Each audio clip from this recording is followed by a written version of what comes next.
Fellow Americans, 4 years ago, we launched a great nation effort to rebuild our country, to renew its spirit, and to restore the allegiance of this government to its citizens. In short, we embarked on a mission to make America great again for all Americans. As I conclude my term as the 45th President of the United States, I stand before you truly proud of what we have achieved together. We did what we came here to do, and so much more. This week, we inaugurate a new administration and pray for its success in keeping America safe and prosperous.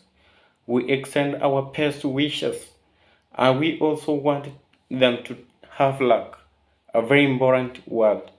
I'd like to begin by thanking just a few of the amazing people who made our remarkable journey possible.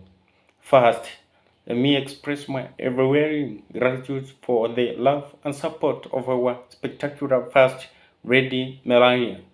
Let me also share my deepest appreciation to my daughter Ivanga, my son-in-law Jared, and to Baron, Don, Eric, Tiffany, and Lara. You fill my world with light and with joy.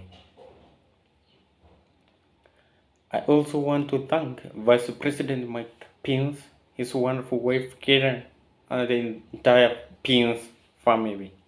Thank you as well to my Chief of Staff, Mark Meadows, the dedicated member of the White House, staff, and the cabinet, and all the incredible people across our administration who poured out their heart and soul to fight for America.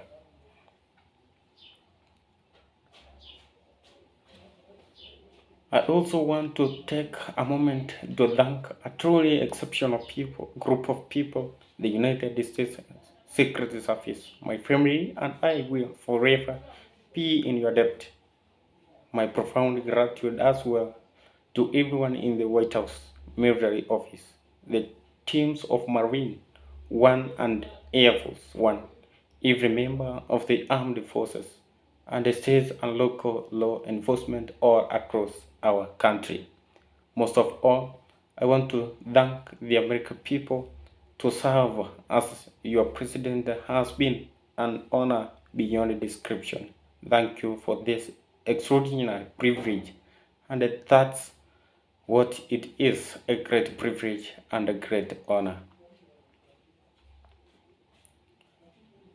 We must never forget We must never forget that while Americans will always have our disagreements, we are a nation of incredible, decent, faithful, and peace-loving citizens who all want our country to thrive and flourish and be very, very successful and good. We are a truly magnificent nation. All Americans were horrified by the assault on our capital. Political violence is an attack on everything we cherish as Americans. It can never be tolerated. Now more than ever, we must unify around our shared values and rise above the partisan wrangle and forge our common destiny. 4 years ago, I came to Washington as the only true outsider ever to win the presidency. I had not spent my career as a politician, but as a builder, looking at open skylines and imagining infinite possibilities. I ran for president because I knew there were towering new summits for America just waiting to be scaled. I knew the potential for our nation was boundless as long as we put America first. So I left behind my former life and stepped into a very difficult arena, but an arena nevertheless with all sorts of potential.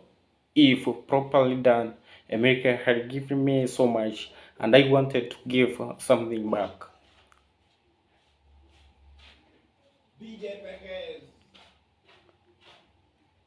Together with millions of hardworking patriots across this land, we built the greatest political movement in the history of our country. We also built the greatest economy in the history of the world. It was about America first because we all wanted to make America great again. We restored the principle that a nation exists to serve its citizens.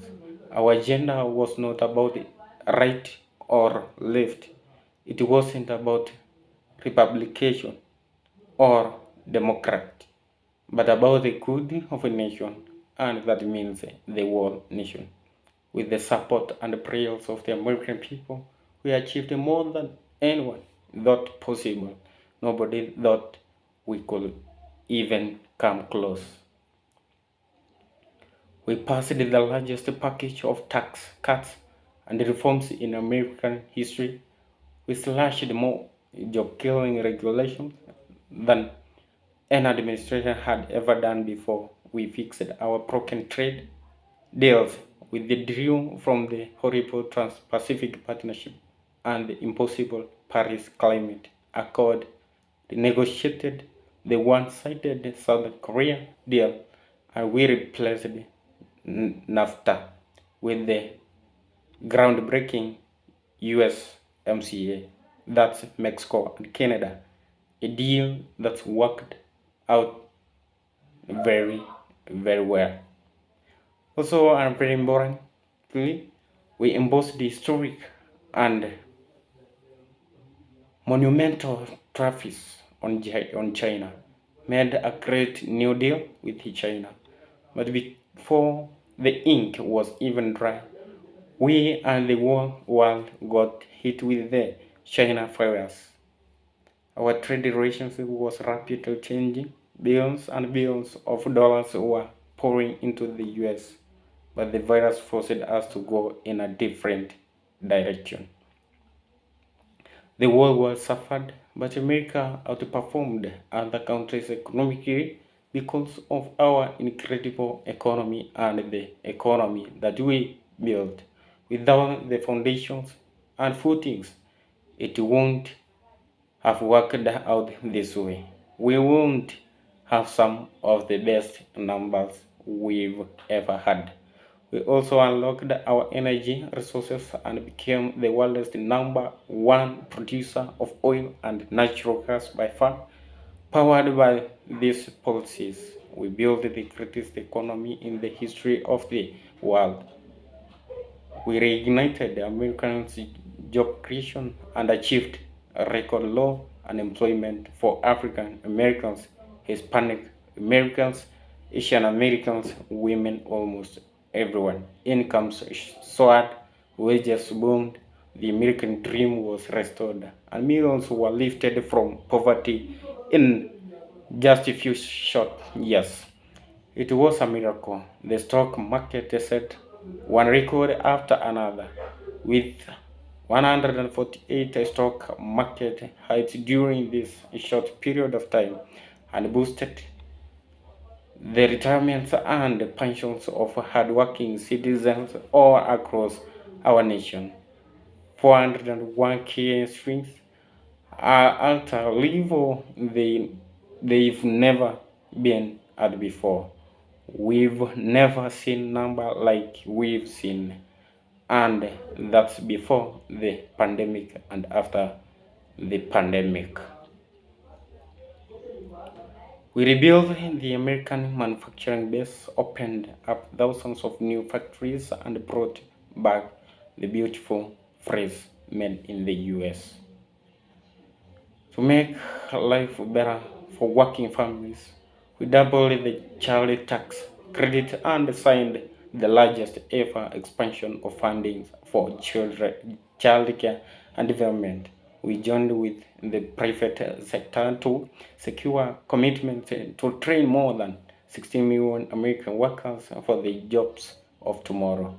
When our nation was hit with the terrible pandemic, we produced not one but two vaccines with record-breaking